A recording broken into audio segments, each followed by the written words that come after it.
اینجا قلعه یا دژ باستانی ایزدخواسته، یه دژ از دل تاریخ ایران باستان. این قلعه روی یه صخره رسوبی که از 3 طرفش به پرتگاه و از یه طرفش که ضلع جنوبیش بوده و هم سطح زمین و تنها راه ورود و خروجش اون در کوچولو بود. اینجا رو میشه گفت اولین آپارتمان دنیاست. ارتفاع بعضی از خانه ها رو میگن تقریبا به 22 متر میرسه و تخمین میزنن که تا 5 طبقه و شاید هم بیشتر بوده.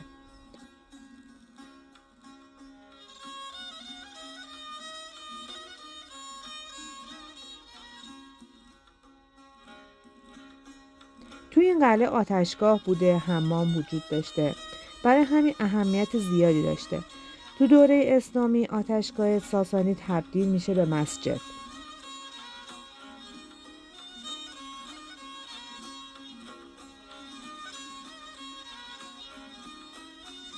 طبق گفته مردم محلی هنوز توی این دژ مردم از پدرانشون خونه هایی رو دارن.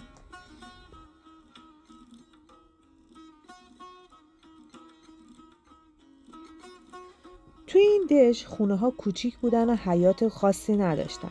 در واقع پشت بوم طبقه اول می شده حیات کوچیک طبقه دوم.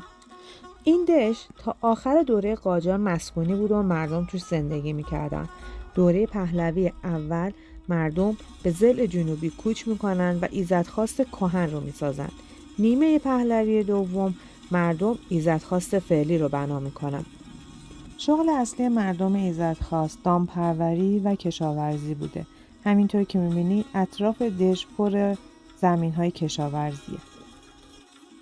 تو شمال این دژ کاروانسرای عباسی پل ایزدخواست بوده که یه زمانی روی رودخونه پرآب ایزدخواست بنا شده.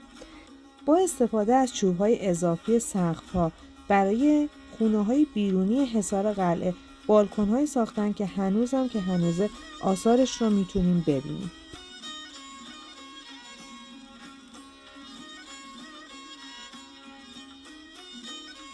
اینجا یه گنجینه است. کاش برای حفظ و نگهداریش بیشتر انرژی میذاشتن.